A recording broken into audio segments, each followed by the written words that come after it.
And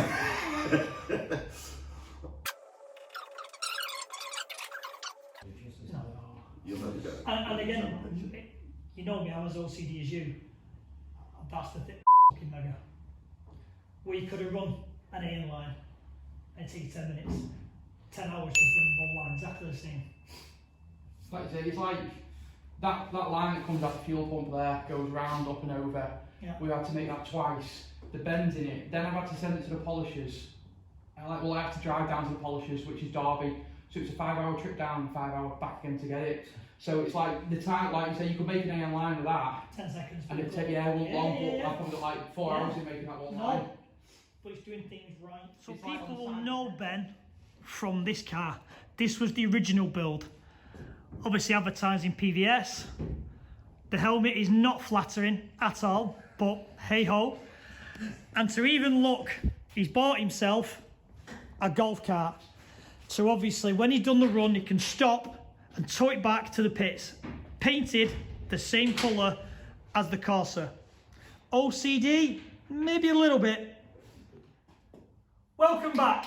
I've come over to see a friend of mine to see his beautiful Corsa B drag car.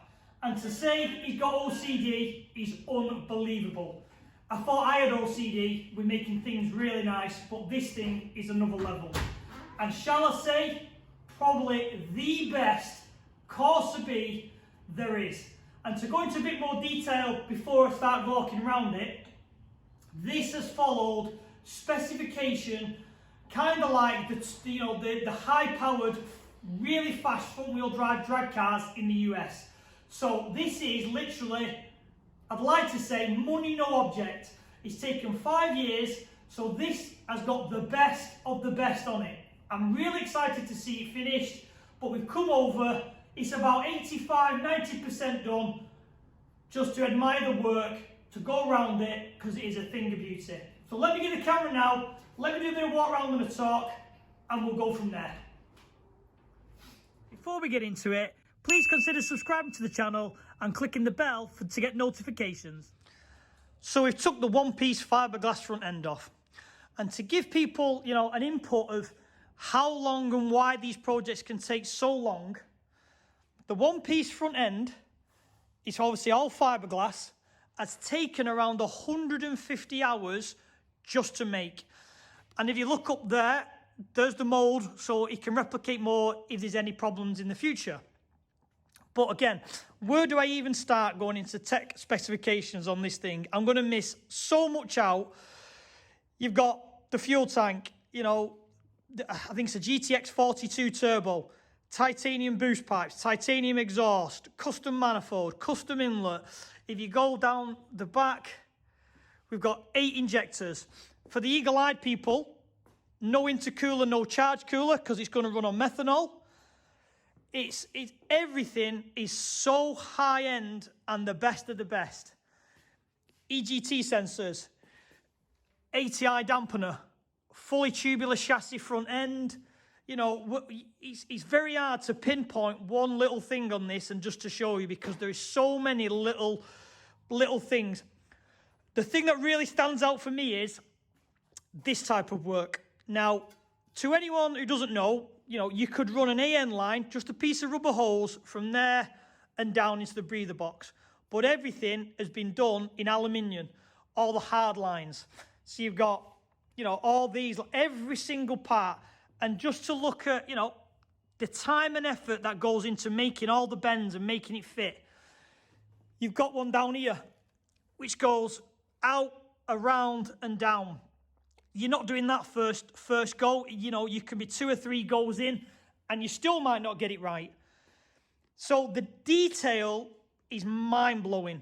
But again, that's the reason why these projects can take anything up to 5 years plus. And even my own project of the twin engine taking the best part of 10 years. And that's the reason why is little things take so much time. And to go into a little bit more, battery isolator. But if you look, they've welded on the plate to support it. Now that there is like, people look at that and won't realise. You have to plan where that's going to go and sit on the car before you paint it, before you wire it. You need to know where your items are going. It's all these little details, even to the point of little brackets welded on for the brake lines. You know, it's forward planning the details to make the car right, which this thing is, I'm so looking forward to it coming out. And as I've said, looking at the front wheel drive Civics in the States, this is kind of the Corsa B version of that. It's unbelievable. So as you can see, we've now removed the door. Quick release for just basically for when you're working on it and you need to get in and out very easily. People are working in the footwell. That's the door's quick release. But they've took the wheels off so we can see the detail that's gone into everything. Everything is spotless, unmarked. And even just to put this thing together without chipping the paint, marking the paint is a task on its own. You've got all the wheel speed sensors for the traction control setup. You know, little 3D printed brackets, which again, you know, there's just these little details all over the place, which make this car one on its own. So let me show you the back axle. Full custom back axle. Again, as you can see, small discs and calipers. Again, from what I can gather, it's got all the speed signals on the back of it as well, all boxed in. And if you look, I think you can just see this here is an opening where the shocker actually bolts to the cage. There's no shocker tops, all tied into the roll cage. So going on to the inside, you know, where do you even start? Beautifully, beautifully done. Full PDM setup, hydraulic handbrake. Again, all the lines, all polished, straight, clipped beautifully, as it all should be. Really nicely done. The back, all the tin work has been bead rolled. It's got the kind of the full wraparound funny car roll cage. It's stunning. AM clocks, Tilton pedals. I'm lost for words. To go to the point of, let me just move this down. Obviously that's the clutch slipper over here. But to look at all the line work, it would be so easy just to buy, you know, generic AN holes, run them, pin them, and it kind of be done. But this shows the level of detail which has gone into this build. Because I'll even openly say, I did go a little bit OCD with my twin engine, but I've not gone to this level of, you know, solid pipes. It is the right way. It'll last forever. It'll never fail. It is, you know, the way to do it. A full ECU box setup for everything's mounted safe and secure, so we know, you know, so he knows where everything is. I'm going to guess the knobs for different levels of traction control. It's mind blowing. He's even built in his own phone holder, parachute mount, you know, planned for his steering wheel or helmet mount. Everything, even to the point of little clips have been painted to make them clean and shiny. A CO2 bottle for, I'm going to guess that's for the wastegate. You know, the work involved and the time and effort that's gone into this is mind-blowing.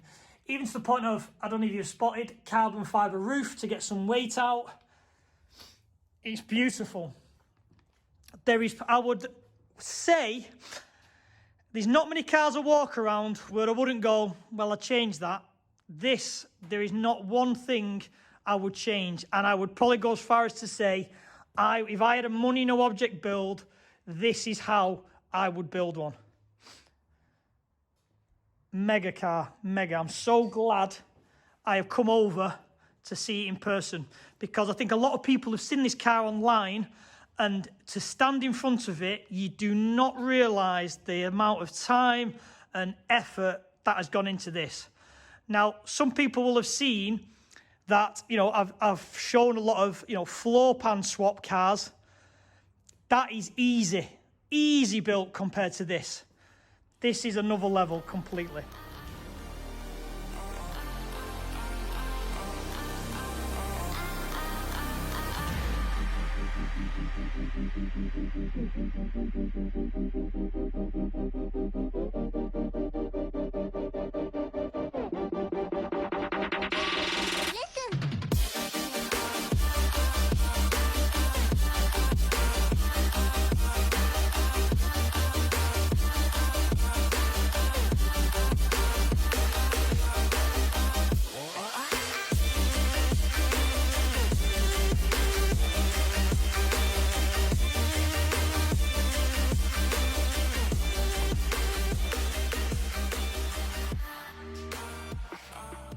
I don't want to take any more of their time than I need to. So I'm going to sign it off here. Beautiful car. Looking forward to seeing it done. Fingers crossed it'll make the numbers. Fingers crossed it'll make the times that Ben's hoping for. So see you on the next video. Thanks, guys.